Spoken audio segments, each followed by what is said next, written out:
Hello everyone. With the double electric banner of Belka and Andoris, Global is now finally getting the limited electric dolls we have waited so long for. Maybe too many at a time, but yes, it's evident that a electric team meta is the upcoming future after we already had the burn and hydro corrosion meta till now. Well, this video is about Belka, and I think we all can see two very big huge reasons to pull for her, right? Right. But besides those, how does she stack up to other meta dolls in terms of her performance? Is she needed to build a meta electric team? Or is it safe to skip her if you are not allured by her design? We'll check out her skill kit, team synergy and dupes to figure out her value in the current and future meta comps and see what's the optimal pulling breakpoint for your account is. Before we go there, I already covered Andoris in my previous video, so if you are interested to learn more about her, feel free to check it out from here or from the link in description below. So without further ado, let's now jump into Belka. Oh you wish. Anyway, like always, let me start with the TLDR version. Belka is another AR wielding electric vanguard type doll. Vanguard dolls usually have great mobility and good DPS, and Belka is no different. She has very high movement ability to zoom around the battlefield and takes a DPS spot in the team. She has a unique mechanic to utilize her high movement to boost her damage more, which is really good, and she can go invisible after killing an enemy. But the thing is, you see, she is really good at guerrilla warfare tactics. She comes out of hiding, moves up and kills an enemy and hides again with the invisibility. This playstyle is really suitable and makes her really good at mobbing stages like the peak value assessment and probably the new extreme peak as well, not very sure about that, but basically wherever you have to kill a lot of mobs. But GFL2 meta is primarily discussed based on units' bossing capabilities, and Belka does fall off a lot in bossing stages. Unfortunately, we rarely see her in any electric or any teams in general in CN meta nowadays. Since in global we are now getting accelerated patches with more dolls being released in shorter time frame, a lot of players are inclined to make more decisions based on meta values and not waste any pulls. For that reason, Belka is considered to be worth skipping, especially for F2Ps. She is not necessary in building the current meta electric comp and isn't very good at the endgame bossing stages at low investment. If you are really invested in her and have been waiting to pull her, you can just get her at V0 and that should be fine. As mentioned before, she should still be good at mobbing stages for you. Beyond V0 though, it really gives you diminishing returns on investment and isn't really recommended, unless you are a whale who can go for V3 or V6 where she becomes a bit more competitive for a meta position. But again, a V4 plus Mosin Nagant is way lower investment as she is a free standard unit and can be equally as good in the electric meta team as a TPS slot. In fact, we do see a lot of Mosin Nagant in CN and almost no Belka. So that tells you everything you need to know. As the best recommendation is to either skip or go V0 with Belka, you are also not recommended to pull for a signature, which is really good on her, but again, we are trying to keep it very low investment for her, so if you are pulling her, you can give her any ARs you have. A Planeta or Golden Melody will do just fine. Now let's check out her skill kit in details to see how she actually works. We are gonna start with her skill 2. It's one of our core skill in rotation. She does electric damage to an enemy in a 6 tile range with a 130% attack multiplier. For each movement point used, she increases her damage multiplier by 5%. As mentioned before, she does utilize her mobility to buff herself. She also gains 1 stack of active engagement, which converts her attacks to do electric damage and increases the damage by 30%. And after using this skill, she can use either skill 1 or basic attack again on the same turn. So now looking at her skill 1, she attacks an enemy in a 6 tile radius and does physical damage equivalent to 130% of her attack. But as we just saw from skill 2, if you use skill 1 right after skill 2, you will do electric damage instead of physical, which is what you would want to do. The damage of skill 1 itself is variable and it can be increased based on the number of negative charges on the field, with a plus 3% damage buff per negative charge up to a maximum of 15%. If the target is a boss enemy with negative charge, it automatically gets increased by 15%. Not only that, she can get 1 confectance energy if the attack crits, and after this attack she can teleport away up to 6 tiles. So you see, a skill 2 plus skill 1 combo in a single turn is her bread and butter technique in her playstyle. But wait a minute, I mentioned something called negative charge and her skill 1 attack is buffed based on this negative charge. If you don't know what that is, I did explain the positive and negative charge mechanic of the electric meta in detail in my Andoris video, but I'll quickly present it to you here as well.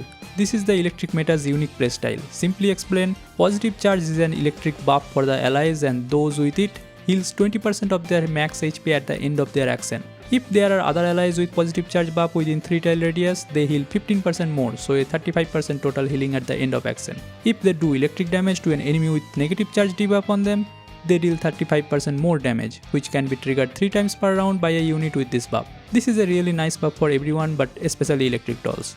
And negative charge is an electric type debuff on the enemies, and they take more electric damage from units with the positive charge buff, as we just learned. When any enemy with negative charge receives single target electric damage, all units with the negative charge debuff takes 30% of that attack as fixed damage. If negative charge is applied again on an enemy with it, they take another fixed damage equal to 3% of the attacker's attack. That is all, and Belka is a negative charge applier for the electric team, while Andoris can do both. Now for Belka's ultimate. She does electric damage to an enemy in 8 tile range with a 160% attack multiplier and applies conductivity on them for 1 turn, which is the same debuff as the Mosin Nagant one that can paralyze the enemy. For each movement point consumed for her ult, damage multiplier is increased by 5% and Belka gains continuous release for 2 turns, which makes her do an instance of electric damage equal to 80% of attack and 2 stability damage to the nearest enemy within 8 tiles at the end of her action. Till now we saw all of her skills basically just do damage and more damage, but her passive is her best trait. Before attacking, she always applies negative charge onto the target and the nearest enemy for 1 turn. As said earlier, she is mainly a negative charge applier. If the target is killed, she gains invisibility. We mentioned that at the beginning as well, it helps her hit and run playstyle. Also, if you remember, her skill 1 had a condition to gain 1 confectance energy only when it crits. Her passive helps her gain more crit rate. For each negative charge applied by allies, her crit rate increases by 5% up to 30%. So you only need to build 70% crit to reach the 100% limit. Also at the start of her turn, she gains another confectance energy. So that's her full kit, and you can clearly see how she is meant to be played, which unfortunately does not go well for endgame bossing and the meta teams for that purpose. But does any of her Vertebrae help out? Not really. Her dupes are all mainly making her do more damage, which definitely does help her but isn't too significant compared to the required investment. V3 and V6 are the only 2 with the highest increment, so let's check them out. Her V3 has some good upgrades to her passive. She can effectively paralyze by herself as she puts the conductivity debuff before attacking, and also a 10% defense ignore is actually huge. If you have been playing GFL2, you know you always want to have defense reduction, defense ignore, etc. in your teams to do good damage. This also buffs the fixed damage from the negative charge debuff itself when she attacks, and she can now gain a new stackable buff from other electric damaging allies that gives her plus 5% electric damage buff up to 6 stacks. This is a good dupe breakpoint if you are really interested in investing into her. V6, as always, being the max dupe, has to be good, and if you are going for that, you clearly want her to be the best she can be. This one buffs all her ult multipliers and also buffs her crit damage, which is really good, since we don't usually have a source of getting crit damage for dolls other than from the weapon muzzle. So this is again really good for her, but only for whales. Let's talk about her weapon choices now. Her signature weapon, Sylvan Elf, is of course best suited on her, with the movement converting to more damage as well as the negative charge based electric attack buff. But there's no need to pull a new AR if you are trying to be conservative. Both the standard SSR ARs Planeta and Golden Melody can work fine on her. From the description, to me it seems like Planeta can be a better fit with her playstyle, especially if you are using her for mobbing stages. But Golden Melody's flat damage buff is also really good for any AR DPS in general, so just give her whichever you have available.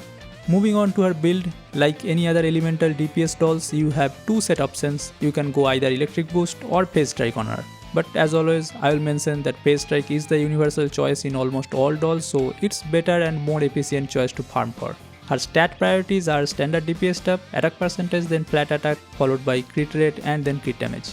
You want to target around 2400 plus attack, 70% crit rate as we mentioned before, and about 155% crit damage for an endgame full build. Her best in slot fixed keys are Atmosphere Booster to give her more movement, Raise Tail to give her some more attack buff, and Desired Praise for bossing stages to get more crit rate and damage, or you can also go Deciding Motive for general stages. As for the common keys, besides her own, she can use Tololo, Vepli and Sarkis common keys, or any other attack percent and crit percent keys. She has pretty much a single playstyle rotation. It starts with her ultimate turn 1, then skill 2 plus skill 1 combo at turn 2. You can't do this every turn, so the dead turns you do skill 1 only, but otherwise you wanna do the combo every time available while reusing her ult at turn 5 again. That's the order, but do remember you have to crit with your skill 1 to get back 1 compactance energy every time to be able to ult again on turn 5. Looking at her possible team synergy, we can see since she works with negative charge application, her best potential is with the electric team, which can look like this with Andoris, Lena, Jiangwu alongside, and a Leva hyper carry that you can borrow from your platoon. This would be the full Electro team for her to play in. Do note that we don't usually see this team in CN. Belka is rarely used in a full electric comp and they rather use Yuhi in place of her or even Mosi Nagant.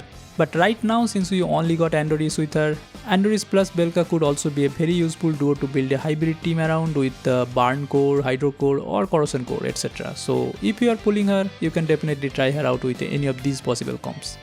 That's about everything I got for her, and so the final recommendation. In my opinion, if you are an F2P or a low spender and you want to be efficient with your pulls now with respect to meta values, you should skip Belka.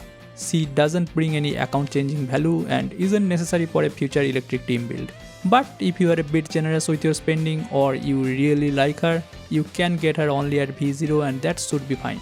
After all, she is another top tier doll in the dorm meta, especially if you also want that Halloween outfit, then you gotta get her at least. And she can also be there till you fully complete your electric meta team, which can take a few more months. I think Lena might be coming in 2026, boys.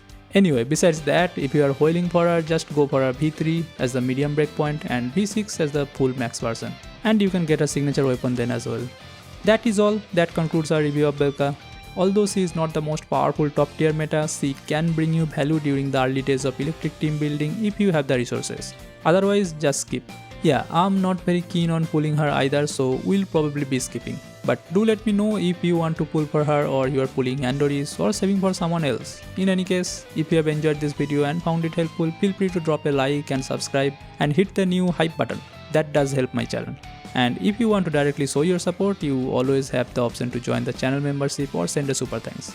Thanks for watching, stay tuned for more Girls Frontline 2 content and I'll catch you later, goodbye.